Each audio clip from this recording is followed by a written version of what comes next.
Bem, boa noite a todos e a todas, né?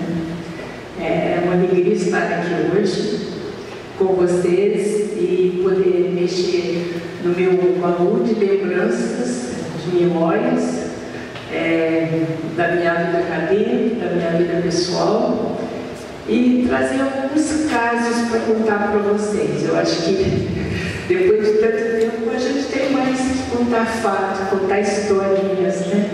Isso que eu pensei.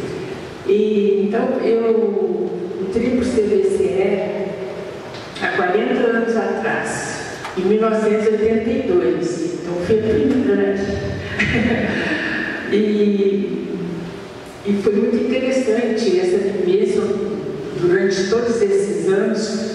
Eu repito que vocês falaram, um espaço de crescimento profissional, de crescimento pessoal, de construção de amizades.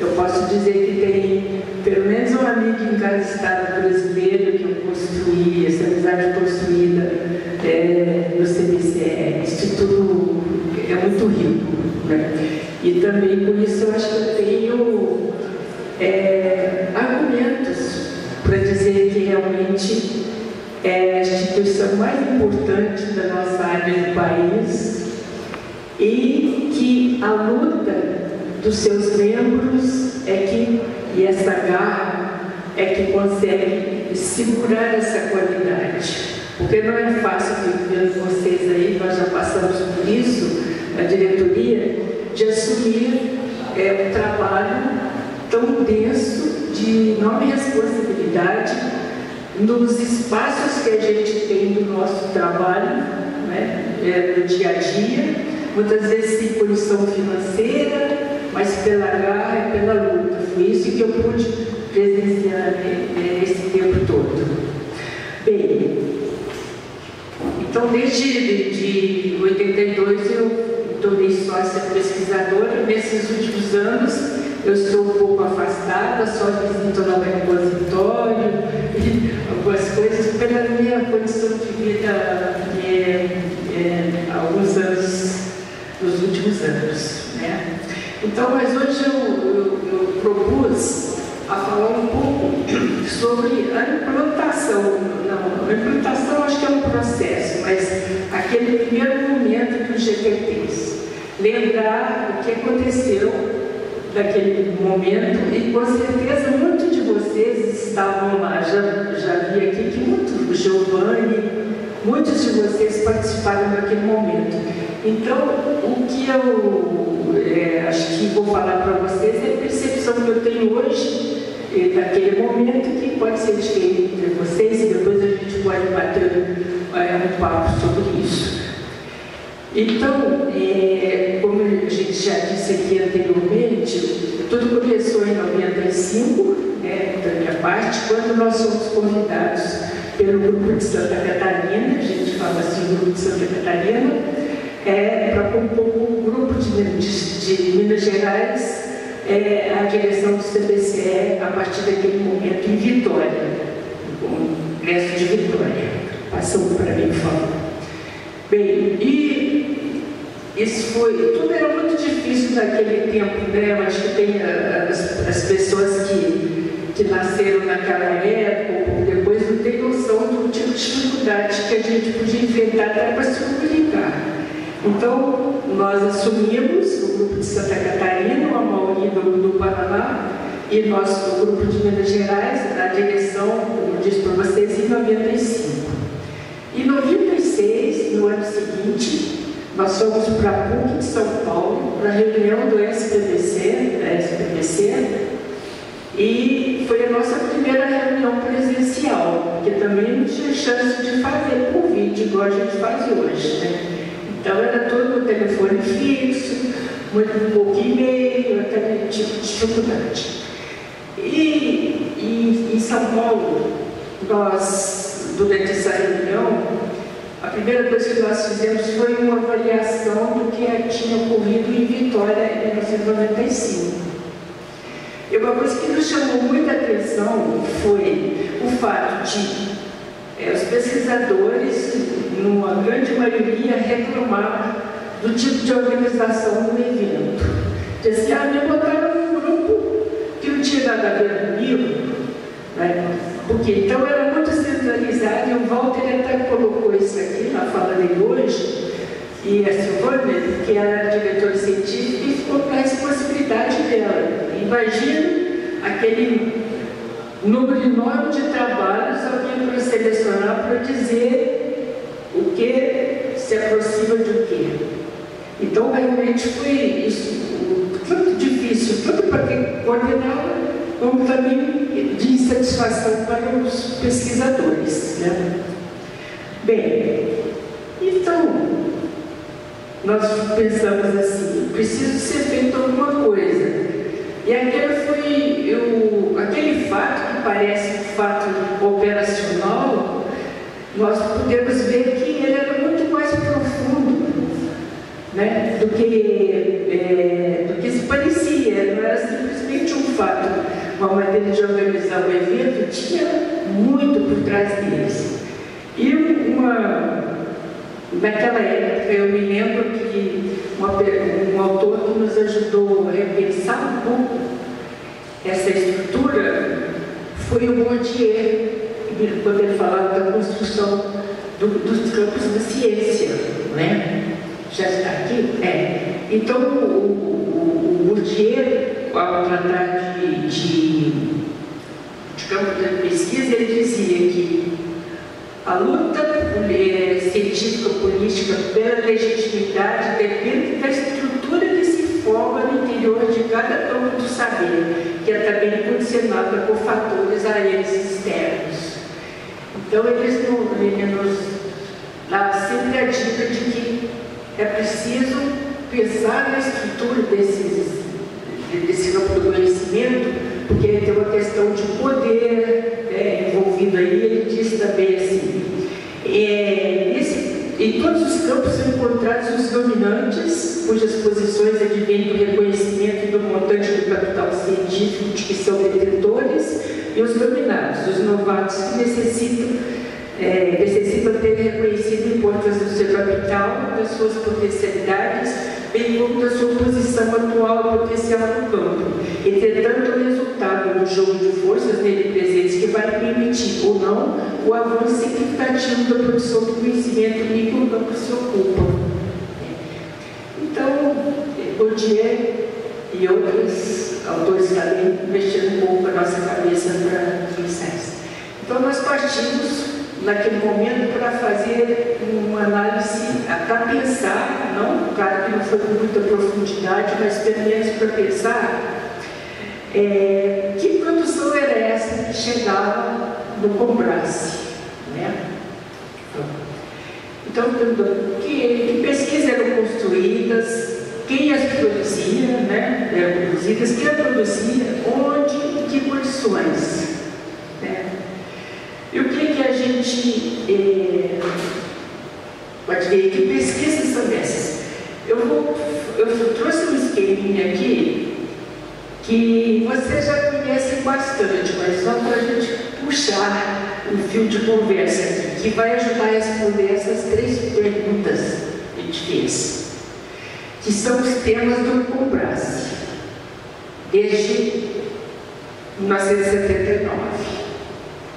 Observem vocês, os 4 primeiros congressos, os 3 primeiros, 79, a criança brasileira e atividade física, 81, o esporte no Brasil, 83, treinamento esportivo, até não saber o que era isso, fui tentar achar, sei que parece um tipo de intervalo, né? Conhece esse treinamento aí? Eu não achei muito, mas parecia que um treinamento intervalado. E depois vai 85, a ciência do esporte na Nova República. Vou parar por aí um pouquinho para perguntar ali, também em 87, a criança e o esporte no Brasil. E 89, esporte de mudança na América Latina. Então vejam vocês, que tempo era esse? A gente começou num tempo de ditadura, né, super extrema, que vai, então nós temos aí até 79, 85, pelo menos, e acontecia fortemente, que uma política pública de esporte quase totalmente, poderia dizer totalmente voltada para o esporte e para o esporte de rendimento. Se a gente pegar a legislação da educação física, na época, 69.450, ela vai falar de iniciação esportiva para os pequenininhos, e quando chegamos no ensino superior, que era o 3º grau, dizia assim: os técnicos deverão avisar as autoridades sobre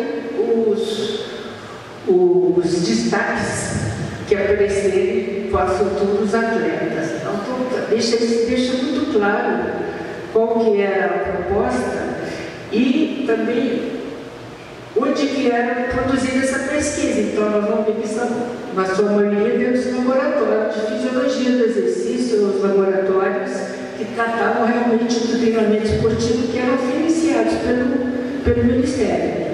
E quem produzia? A grande maioria era, então, na área da medicina, né, muitos médicos, que no início tratavam do treinamento esportivo, mas essa parte toda era ministrada por médicos. E depois, também professores de educação física, mas no limite mais desses laboratórios. Fora disso, muito pouca pesquisa. Estou estendendo demais, gente, eu estou preocupada aqui com o tempo. Bem, aí nós vamos ver.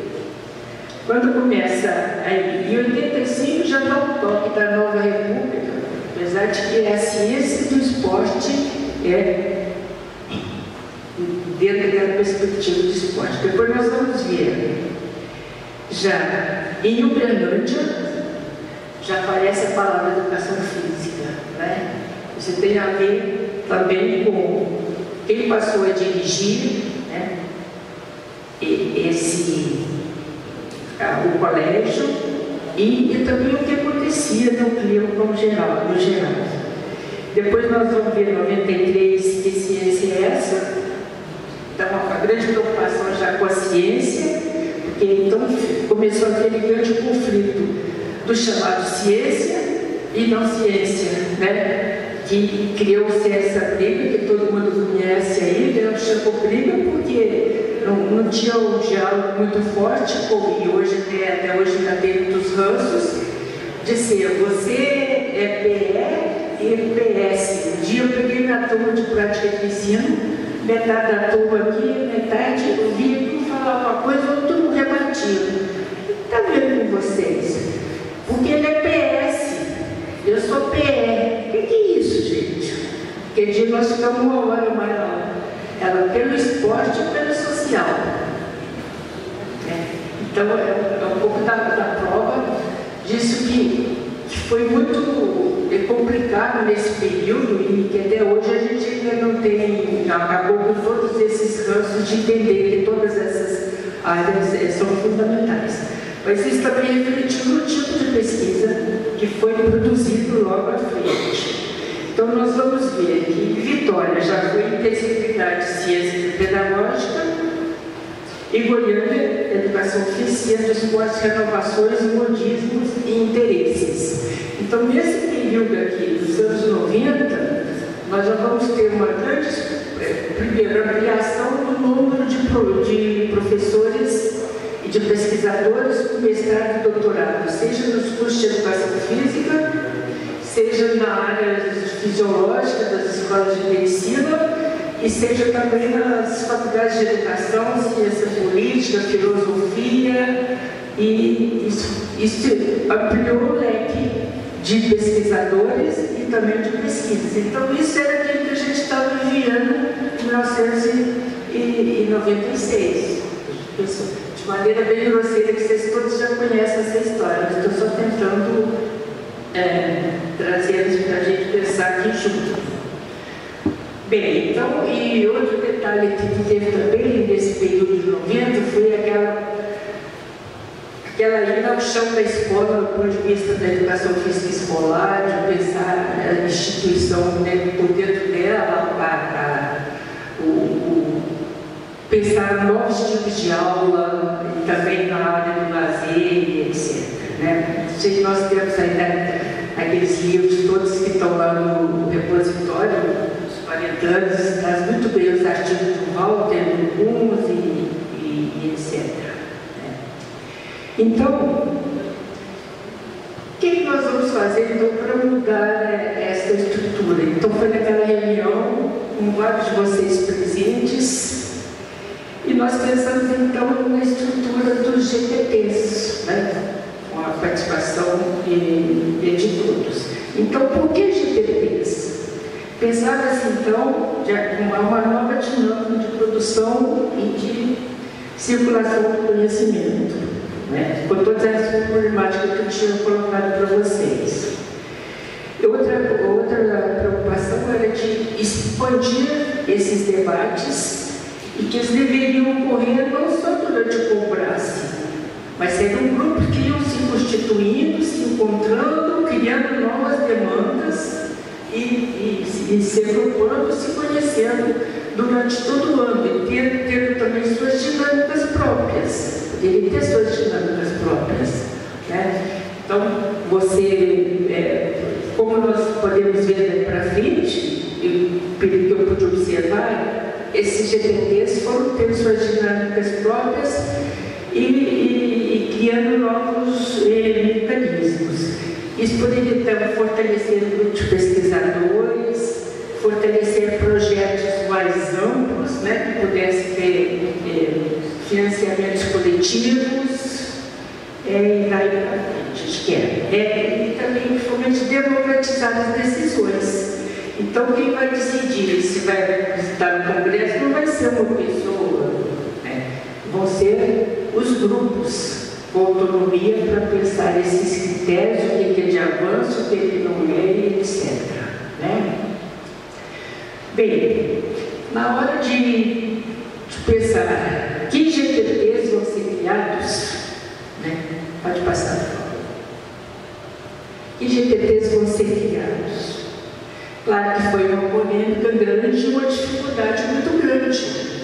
Como é que nós vamos fazer esses primeiros, na verdade eles eram 10. Passe para mim, por favor. Mais para frente. Eu não coloquei os 10 aqui, não coloquei os 13 atuais, faltando mais um que ainda vai iniciar agora, o de cultura, né? Eles não tinham esses nomes todos direitinho, mas eles buscavam contemplar o quê? Quais são essas sub-áreas, essas sub-áreas que já têm uma certa produção? A outra preocupação nossa também, na época, que vocês Giovanni lembram, é de trazer para o CBCE aqueles grupos de pesquisadores que tinham se afastado daquelas polêmicas todas. Então, o pessoal da saúde já não ia mais apresentar, da biomecânica também não ia mais apresentar, porque lá é o PS, é pelo social, então deixou de ser ciência. Então, nós tínhamos, e era um sempre lembrava isso muita gente, vamos tentar trazer todo mundo e pensar que cada um tem seu valor. Então, esse movimento da criação de alguns desses GTTs foi também nessa perspectiva. Eu me lembro que na época o pessoal queria criar um GTT de biomecânica.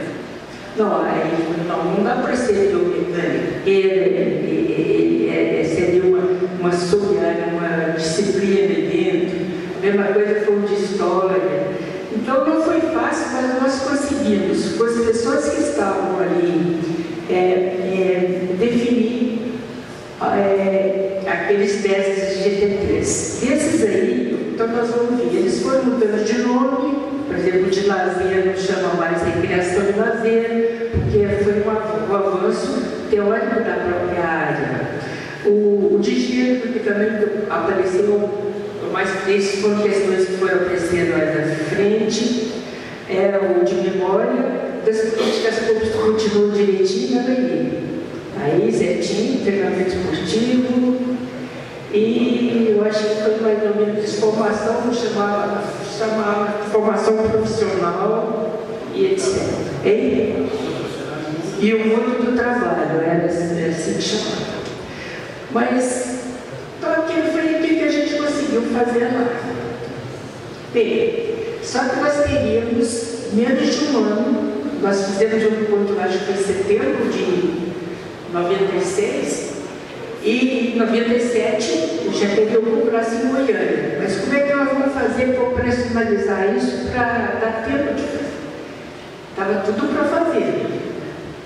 E aí vale a pena eu contar para vocês alguns casos, para vocês verem como é que a gente, que o mundo mudou e que a gente mudou nesses 25 anos.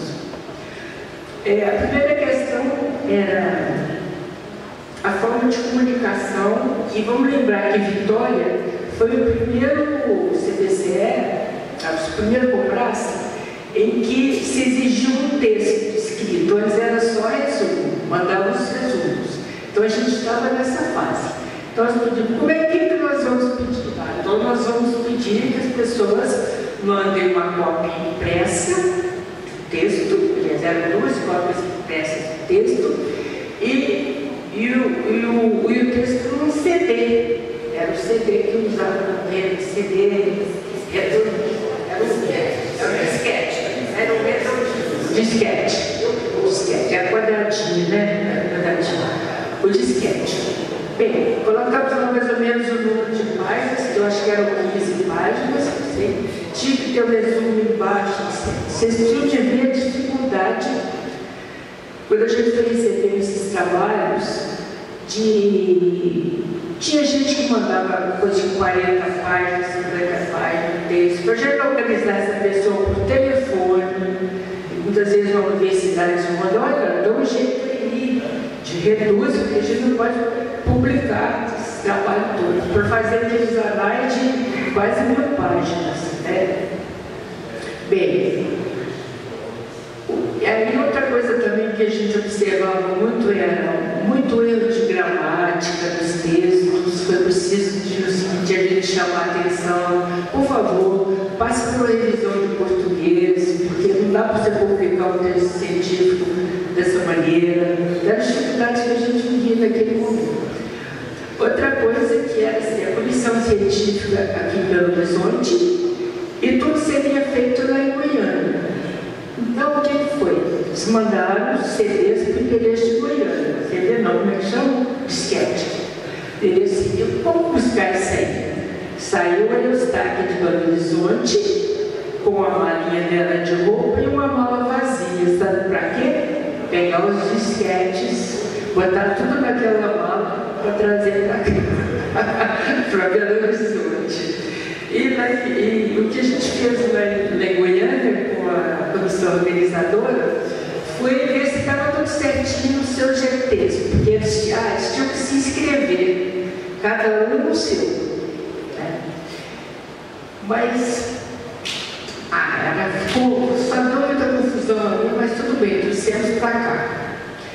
Montamos os anais aqui. E tem uma grande falha neles, porque não tem sumário, não sei se já viram. Por quê? Não dava para botar o sumário que imprimia na gráfica de lá, então não sabia que página que ia dar, estava em cima da hora, estava ficando daquele jeito. Outra coisa que teve também nos anais, vocês vão ver que tem volume 1 e volume 2. Sabe por quê? Volume 2 chega lá no dia que é aberto do congresso, que tem um trabalho. Não saiu nos anais, mas não saiu nos anais, outros, nossa, sabe que procura. Peguei o original lá na gráfica, né, desesperado, falei, nossa, será que eu tenho que pagar disso tudo aqui, porque fui um erro meu, né? Chegava lá, não, era da gráfica, ainda bem, mas daí que eu tenho que fazer o volume 2, que é o mais fininho, né? Então, vocês verem como é que as coisas eram muito mais difíceis e mais complicadas que hoje. Só para encerrar, eu estou indo muito longe, então vou contar o que aconteceu lá no Cobras. A gente com esperança que as pessoas entrassem no seu GTT e ficassem lá. Mas antes disso, por que tem tanta gente de Santa Catarina e de Belo Horizonte recebendo homenagem aqui hoje? Foram os primeiros. Porque, primeiro, pela competência deles. E segundo, porque era complicado até mandar aqueles CDs de novo, aqueles coisas de novo, para cada lugar do Brasil. Então vamos escolher pessoas que a gente já conhece, que pode arcar esse primeiro momento, e no próximo encontro eles elegem os próximos coordenadores. Então a Meli tinha acabado de sair do mestrado dela em ciência política, e aí Santa Catarina também. Bem, cheguei em Goiânia, a dificuldade de cada um manter dentro da sala. Eu falava assim, olha, você é do GPT, tá, você vai ficar quietinho naquela sala discutindo. Não. O pessoal entrava, saía, a gente botou divididinha o horário certinho, não dava certo, porque um atrasava, aí foi uma bagunça geral. Quem quis ficou ali, mas quem não quis saiu o tempo todo, né? Mas seja como for, foi o gero, uma coisa que eu tenho certeza que agora vocês têm aperfeiçoado muito, né? Deixa o Giovanni falar, eu falei demais já, vai Giovanni.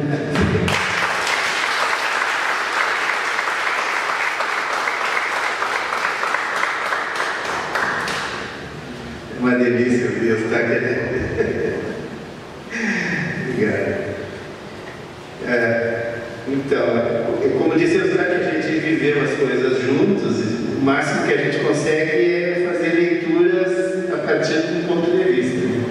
Mas antes eu queria agradecer a Cris e o CBCE pelo convite, e sobretudo porque me fez eu retornar às minhas memórias esquecidas, né? São 25 anos, muita coisa eu tive que recorrer às minhas anotações. Queria dizer que é um privilégio dividir a mesa com o Eustáquio, né? Faz muito tempo que a gente faz essa tabelinha e para mim é sempre uma oportunidade de aprendizado. É um grande privilégio. E é um privilégio também estar com a Cris. Eu vou fazer uma inconfidência aqui. Eu conheci a Cris em 2005, no Congresso de Porto Alegre. Ela era bolsista do Quênia. Era uma menininha da graduação, bolsista do Quênia. Continua do mesmo tamanho, né? Mas hoje é uma professora, doutora, professora da pós-graduação, né?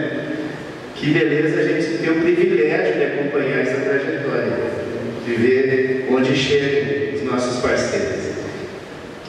Eu terminei escrevendo um monte de coisa, mas muitas delas nos ficaram sem sentido. Então eu vou pensar alguns trechos.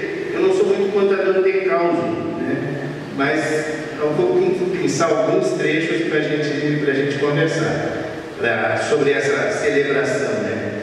Na verdade, em 1997, como já destacou o Eustáquio, foi o ano do parto, né?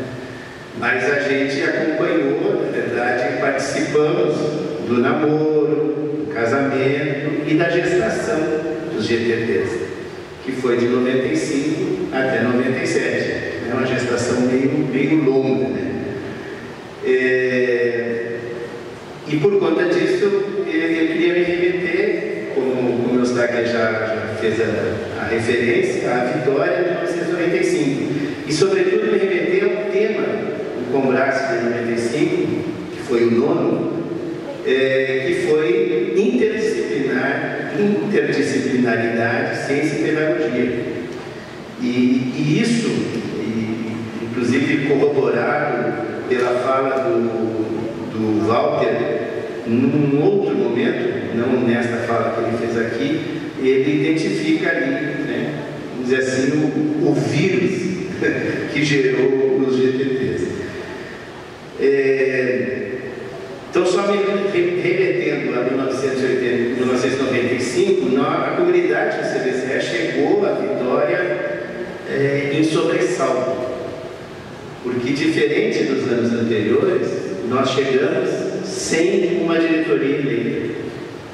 A tradição do CBCE, né, vamos pensar assim, a tradição da primeira fase do CBCE até 89 era ter uma direção eleita, e aqui estou falando né, na frente do Lino, que viveu esse período, tinha uma direção efetiva e uma direção eleita, então ela já se preparava para assumir. Em 89 foi o Congresso da Diáspora, né? Foi pela primeira vez que nós tivemos duas chapas para a gente vai gente brincava que era a máquina de alumiar a parede, e que para fazer isso a gente tinha que botar lona preta nas janelas, senão a claridade das janelas não deixava a gente enxergar as figuras, né? E esse vídeo, inclusive, é interessante para o pessoal mais antigo, porque a gente se vê lá 27 anos mais novo. Dá uma saudade, né? O Lino está lá. O Lino está numa foto lá. O Silvio, meu irmão, parece um menininho. Tem uma foto dele. Muito bem. E aí, então, na abertura do Combrace se fez a Assembleia nomeou uma nova comissão eleitoral, a nova comissão eleitoral abriu para a inscrição de chapas, que já não tinha acontecido antes, e aí começou um Combrace paralelo, porque todo mundo conversava com todo mundo para montar uma chapa. E a gente falava, nós temos que fazer uma chapa salvadora, senão o CDCE vai ser destituído, vai acabar, não tem presidência. O Walter completava o segundo mandato e não podia continuar. E aí foi aquele negócio, assim, então, olha, pode contar comigo, mas cargo não posso, né? Então, circulava nos espaços do CDCE, no hotel, em todo lugar, tinha aquela conversa. E eu, na época, eu era auxiliar do curso, o curso era editor da revista, eu era auxiliar do curso na revista, e aí o pessoal vinha me procurar e dizia assim, olha, independente da chapa que saía, a revista tem que continuar com vocês lá de Santa Catarina, porque nós tínhamos conseguido colocar a revista em dia, né? Tínhamos atualizado a revista. Quando o Walter pegou, ela estava, acho que uns 4 anos atrasada, 3 anos atrasada. E aí a gente começou a fazer dossiê, convocar professores para escrever, para a gente publicar. E aí acontecia de tudo, né? Tem um episódio que é muito engraçado. O Kunz tinha uma bolsa de couro grande, assim, que ele ia para os eventos e chegava na segunda-feira lá na sala, eu dividia a sala com ele, chegava na sala, tirava um monte de disquete. Antes do disquete quadrado, tinha um outro que era de 8 polegadas, aquele mole, né? E ele chegava com aquilo ali, largava em cima da mesa e dizia assim, ó, pro próximo número. Ele não sabia nem o que era, ó, que está pro próximo número. Uma vez ele me entregou um monte de folha datilografada, tudo amassado, assinada pelo professor Manuel Sérgio Vieira Cunha, que, por sinal, registre-se, é sócio emérito do CDCE. Recebeu o título em 1973, em Guarulhos, né? E aí ele entregou aquele negócio da datilografar, e aí eu disse, sim, mas e o endereço do sujeito? Não tinha endereço, não tinha nada, só tinha umas folhas datilografadas e escrito à mão por ele, né, com a caneta, o nome dele. E era isso que a gente fazia para fazer a revista funcionar, porque nós tínhamos que botar a revista em dia. Nós tínhamos financiamento do CNPq, nós tínhamos que publicar de qualquer maneira. Então o pessoal dizia, não, vocês vão tocando, vocês vão seguir com a revista. Outro fato, aí, tudo bem, a gente, né, tem que montar uma chapa. O nosso núcleo de estudos pedagógicos, que estava vinculado ao CDCE, o Kunz era vice-presidente e editor da revista.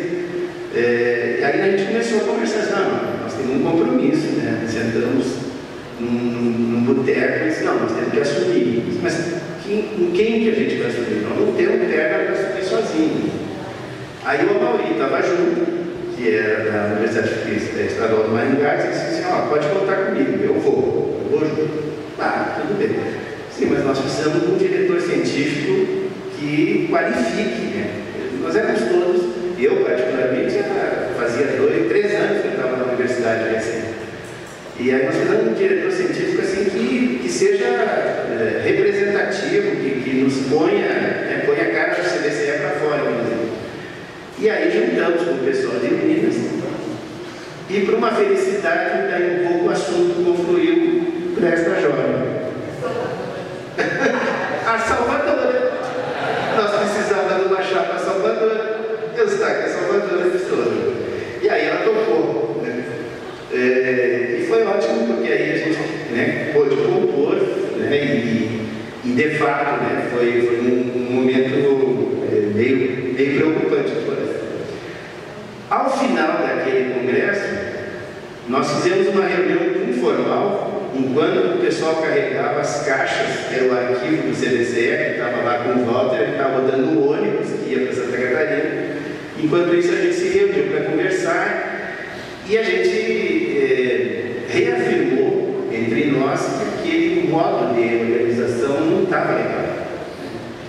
Porque eu cito o meu exemplo, né? Eu apresentei numa sessão de tema livre um trabalho quase etnográfico com duas alunas sobre a vivência das crianças na Lagoa do Peri, em Florianópolis. Né? Lá se brinca que as crianças aprendem a nadar antes de caminhar, porque a Lagoa do Peri é uma coisa muito forte na vida deles. E eu apresentei o trabalho que duas alunas tinham feito junto comigo que tinha uma pegada, vamos dizer assim, meio etnográfica. Imediatamente depois de mim, apresentou um colega sobre fisiologia do mergulho. Então era impossível acreditar que aquela comunidade que estava naquela mesa, né, pudesse apreciar da mesma forma, pudesse discutir, né, aqueles dois trabalhos. Então, assim, era obrigatoriamente, a gente precisava pensar uma outra forma de organização. E o tema do Congresso da Interdisciplinaridade estava batendo na nossa cabeça. Aí o Eustáquia começou o seu papel, né, justamente homenageado hoje, porque ela deu o toque de Minas, né? Então, assim, na Amped tem os GTs. Nós éramos recém-chegados na universidade. O que é isso? Primeiro ela veio explicar para nós o que era Amped. Aí ela contou como é que era os GTs. E aí quando ela contou isso, é isso aí. Mas só que a gente não quer GT, porque vai virar cercadinho. O pessoal da fisiologia vai se reunir, o pessoal da... Né? Então, nós temos que botar alguma coisa que seja interdisciplinar, que era o tema daquele congresso. E aí surgiu a ideia do segundo tema, né? Temática. E pronto, ele já nasceu ali. Né? E aí a gente partiu dali, né? Tendo como horizonte a STPC de São Paulo, em julho de 96, até lá nós temos que ter isso pronto, naquelas condições de comunicação que o Eustáquia falou. Né? O e-mail era manivela, a gente mandava mensagem, ia na cantina, tomava um cafezinho, voltava e a mensagem não tinha saído ainda do servidor. Não é que não tinha chegado, não tinha saído do servidor. Né? E desse modo a gente conseguiu, né, um povo lá, Santa Catarina, a Mauri, o Eustáquia aqui, a gente conseguiu mais ou menos desenhar. E fomos para o Cobrado, fomos para a SBPC, 96, o CUNS não pôde ir naquela ocasião. E aí, e eu quero fazer justiça a isso, eu não tenho sabido dessa homenagem, senão eu ia pedir para ser homenageado. Quem coordenou isso tudo, na verdade, foi o Paulo Capella, que era o diretor administrativo do CDCE, que comprou essa ideia e que trabalhou diretamente com a Eustáquia e que foi o apresentador da temática, a proposta, né, para os associados lá em São Paulo. E aí, pronto, temos agora os GTTs e agora o que a gente faz? Né? A gente não sabia muito bem o que ia fazer, mas sabíamos que tinha que ser feito. E como disse o Eustáquia, a gente tinha pouco mais de um ano para fazer o parque, né? Porque o Congresso de Goiânia, se eu não estou enganado, não foi em setembro, foi em outubro, por uma questão de ocupação do centro de convenções. Então a gente passou até outubro, diferentemente do tradicional. Então nós tínhamos um pouco mais de um ano. E aí foi também aquela corrida. Oi? Isso. Eu me lembro que foi em outubro. E aí a gente pensou, bom, então o GTT é a estrutura do Combrace. Nós criamos os GTTs como estrutura do Combrace. Não, nem pensávamos que ele pudesse se tornar, como se tornou, uma instância organizativa da própria entidade. A ideia era organizar o Combrace a partir de comunidades científicas, e aí a gente foi andando nessa direção. Quando chegou em janeiro de 97, aqui uma notinha levada até bem rápida, o FHC tinha assumido um compromisso com os donos de escolas privadas e tinha aberto edital para a abertura de novos cursos em faculdades isoladas. Estava proibido. E ele tinha aberto. Só na educação física foram 99 submissões de novos cursos. E aí a comissão de especialistas do MEC, a qual eu fazia parte, eram 5 pessoas só. E aí eles não tinham como dar conta de analisar 99 propostas de novos cursos. Então eles chamaram uma reunião ampliada da comissão de especialistas e, intencionalmente, quase todos os que foram para a reunião ampliada eram ligados ao CDC para a gente fazer uma grande reunião preparatória para o Congresso. Com o fato de que o Congresso seria em Goiânia, né, e o Nivaldão ia ser coordenador, e a subcoordenadora era a Jana Schneider, a Jana, que eu também nunca mais soube nada. E aí eles vieram de Goiânia e a gente fez. E naquele momento, você deve lembrar disso, naquele momento estava acontecendo a votação da emenda da reeleição que o PFL e o PSDB tinham comprado, os deputados, para reeleger o FHC. Então Brasília estava uma confusão, um movimento na rua, e a gente lá dentro daquele hotel preso não podia festejar, ou protestar, na verdade. E aí nós fizemos essa reunião, e aí o documento, que já estava sendo tateado, ganhou forma, né? É isso aqui, a gente sabia que era provisório, como o Stacker falou, vai ser assim, mas em algum momento a gente precisa dar a partida. Então vão ser esses. Eram para ser 10, terminou sendo 11. Né? O Nivaldo dizia que tinha 10 salas, e aí a gente terminou botando 11. Eu acho que o 11º, na verdade, era a segunda sala da sua escola. Né? Mas eram 11 salas, era uma confusão para a gente conseguir uma sala mais. Né? Pois bem, e aí a gente foi formando, faz um esboço da emenda, chama um coordenador, convida um coordenador, como diz Eustáquio, gente mais próxima para facilitar o processo de avaliação, e aí vamos. E aí as inscrições já tinham que ser feitas, né, nos GTTs, os associados e interessados não tinham muita noção do que eram aqueles GTTs nos quais eles tinham que se inscrever. Na verdade, nem nós sabíamos muito bem, né? Mas vamos tocar para frente. Isso, sim, tinha uma emenda, um coordenador completo, depois aperfeiçoava a emenda. Era um processo bem artesanal. Bom, aí vamos para o Combraço, né? E aí chegou lá, que lembrou muito bem, o pessoal não queria ficar nas salas. A nossa proposta é, bom, se eu submeti num GTT de lazer, é porque eu quero discutir lazer. E todos os trabalhos que vão ser apresentados ali vão ser de lazer. E todos os grandes pesquisadores da área de lazer vão estar lá, vai ser minha oportunidade de acompanhar essa discussão. Não, o pessoal queria circular, como tinha sido em Vitória, né? Vitória foi terrível, né? Chegava em determinados momentos que a sala superlotava, né? Tinha um medalhão que apresentar um trabalho, sala superlotada. O cara saía todo mundo atrás, a sala ficava vazia, o cara quer falar depois, falava só para o coordenador da vida. Era extremamente ruim. Mas em Goiânia a gente chegou a um ponto, no segundo dia da apresentação de trabalhos, nós decidimos assim, o pessoal que quando começa a apresentar o trabalho, a gente fecha a porta e ninguém sai, nem entra, até terminar o trabalho. Teve gente que disse que nós estávamos fazendo um cárcere privado, que ia para o Ministério Público denunciar o CDC, que estava fazendo um cárcere privado, porque a gente fechava, não tinha segurança na porta. Era muito engraçado. E foi lá também que surgiu, assim, foi onde a comunidade científica se manifestou para além daquele pessoal que estava organizando. Porque no final do evento surgiu a proposta de se criar um novo GTT que seria Memória, Corpo e Cultura. Memória, Corpo e Cultura, né? Memória, Corpo e Cultura. E eu brinquei com a Carminha, foi a minha primeira briga com a Carminha Soares, que eu disse para elas, isso aí é embrião para um GTT de História, que o pessoal da História estava a mil. Eu disse, isso aí é barriga de aluguel, vocês vão criar isso aqui para depois criar uma história tirada dita e feita.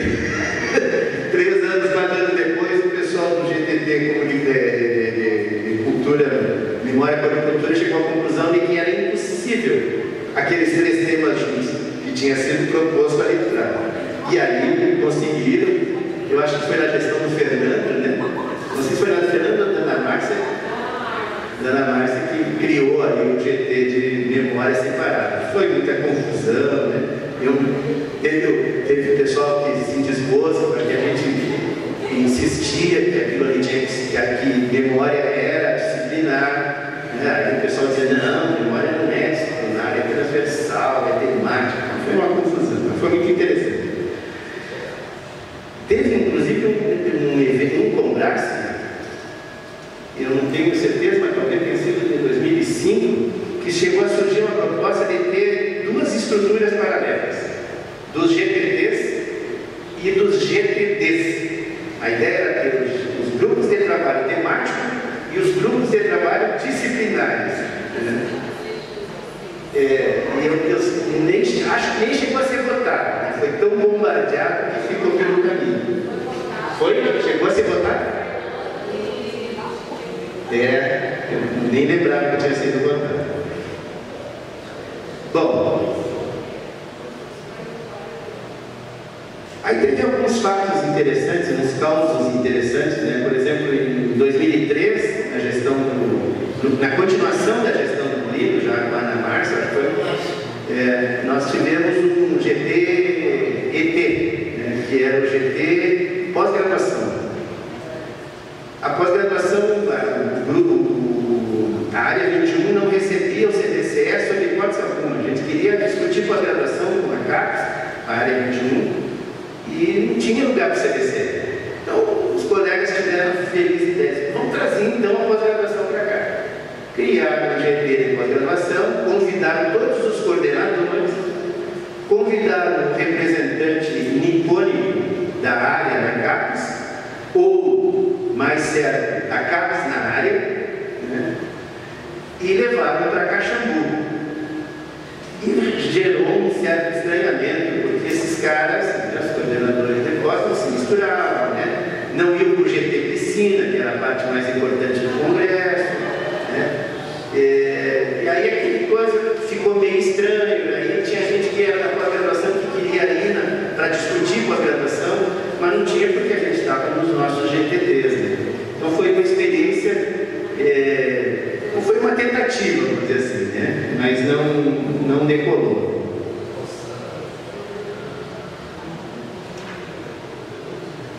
Aí volta a Goiânia, mas agora em 2002, na gestão do Lino, quando o Lino propõe lá na STPC de Goiânia, propõe fazer uma revisão ainda pontual, não era todo o estatuto, mas pontual do estatuto do CDCE. E naquela reunião do CDCE da SPTC, se deliberou por incluir os GTTs como instância organizativa da entidade. Ou seja, passamos de organização do Combrace para a organização da entidade. E aí, então, todas as revisões dos estatutos, depois disso, foram ratificando e consolidando os GTTs como uma instância organizativa da sociedade científica. E aí foram surgindo os coordenadores de GTTs. Em 1999, no Combrace de Florianópolis, a Silvaninha foi a coordenadora dos GTTs, mas era uma coisa informal. Era a diretora científica, que em 99 era a Carminha. Era a Carminha. A Carminha convidou a Silvana assumiu a coordenação do GTT, mas não tinha. Agora faz parte da diretoria, né? Está incluído, é eleito junto na chave. Então, nesse sentido, houve um avanço muito grande. Muito bem. Finalizando, minhas impressões gerais. Tomando como referência uma visão retrospectiva desses últimos 25 anos, tanto dos GTTs quanto do próprio CDCE, entendo que aquela estratégia gestada em Vitória e parida em Goiânia revelou-se muito acertada. Tivemos nesse período um desenvolvimento de uma forma forma de organização sem grandes traumas. Podemos dizer que os GTTs se consolidaram a partir das suas próprias comunidades específicas.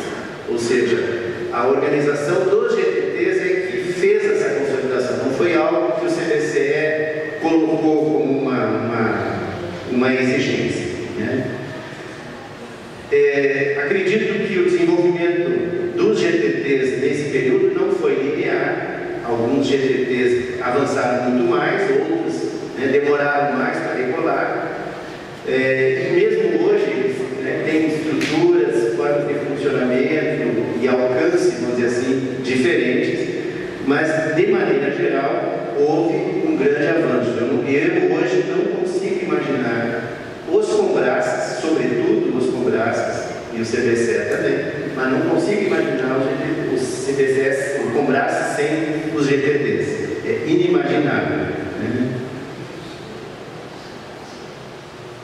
A mudança de status dos GTTs para a instância deliberativa ou organizativa da sociedade científica é uma demonstração de reconhecimento, né, da sua consolidação, e nesse sentido a gente tem que se cumprimentar, né? Eu digo se cumprimentar, assim, todos aqueles que em algum momento estiveram em algum GTT, né, como coordenador, ou como membro da comissão científica, ou nas direções nacionais, porque todos nós juntos fizemos essa consolidação dos GTTs, né? Então, parabéns nesse sentido para nós.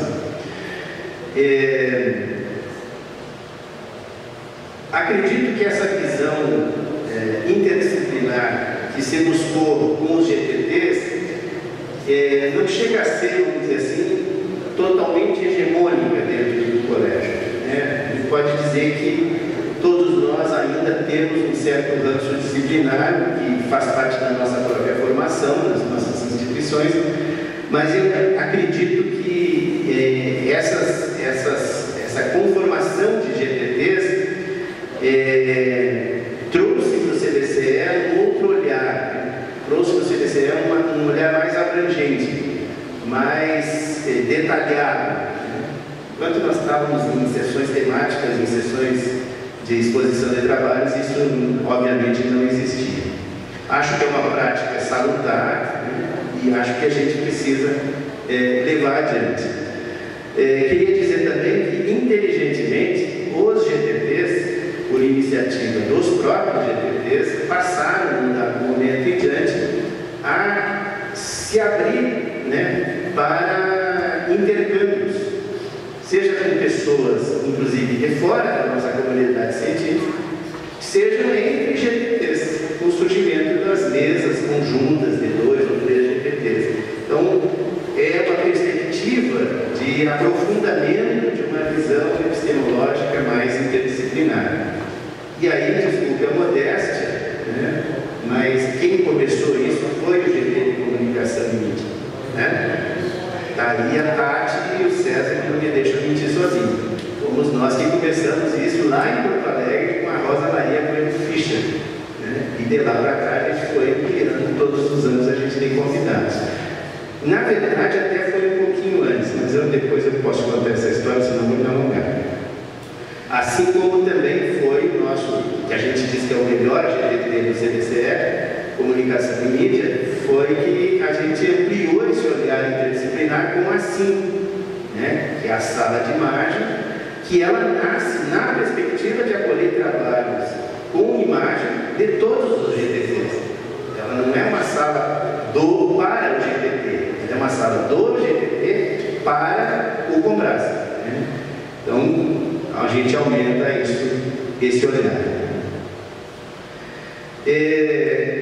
Acho que a gente não conseguiu ainda influenciar fortemente a pós-graduação, né? A pós-graduação continua organizada por temáticas multidisciplinares, então um pouco distante, mas a gente tem conseguido, através dos pesquisadores do CBCE, que levam as suas temáticas para dentro dos programas de pós-graduação, ainda que não se tornem áreas de concentração ou linhas, em alguns casos até linhas de pesquisa, são criadas a partir de temáticas ou a aproximada de temáticas do CBCE.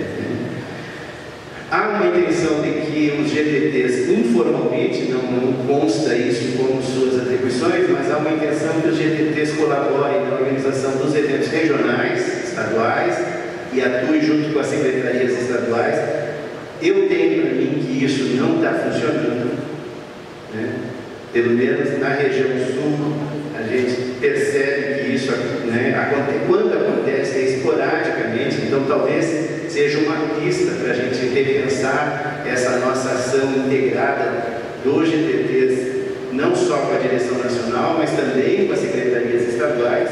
Eu acho que nós estamos falhando nisso, né?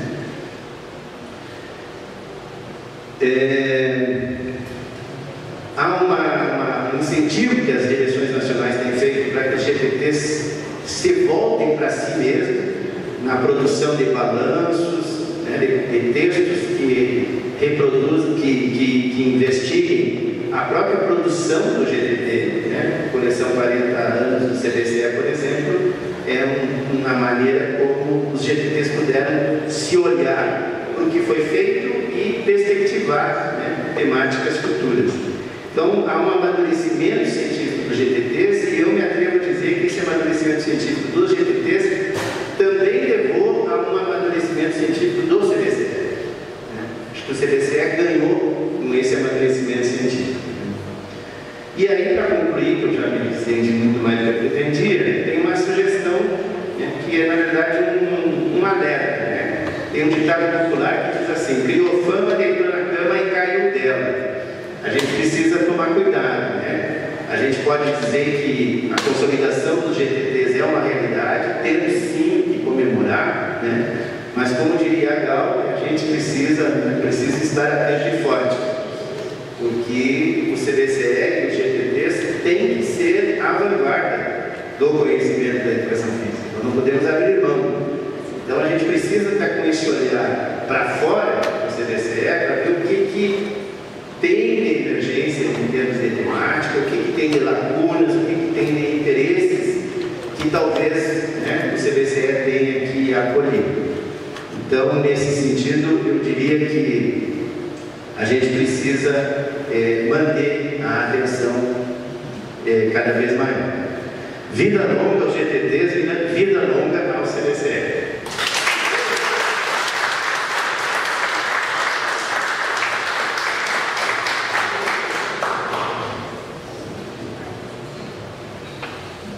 Pessoal, considerando a hora, a gente abre um pouco. Então, minha chefe está dizendo que não. Primeiro, gostaria de agradecer a professora Eustáquia, a professora Giovanni. Eu faço questão de chamar de professores porque, como a Giovanni falou, estou aqui desde pequenininha. Então, ainda tenho dificuldade, às vezes, de não chamá-los assim.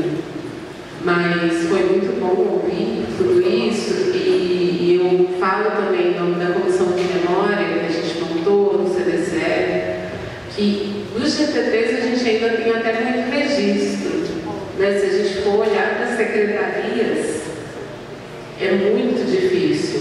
E que quando a gente não olha, né, para esses registros, para tudo que os GTTs fizeram, parece que isso não aconteceu, né? Parece que a gente está inventando a roda sempre, e muita coisa já foi feita pelos GTTs.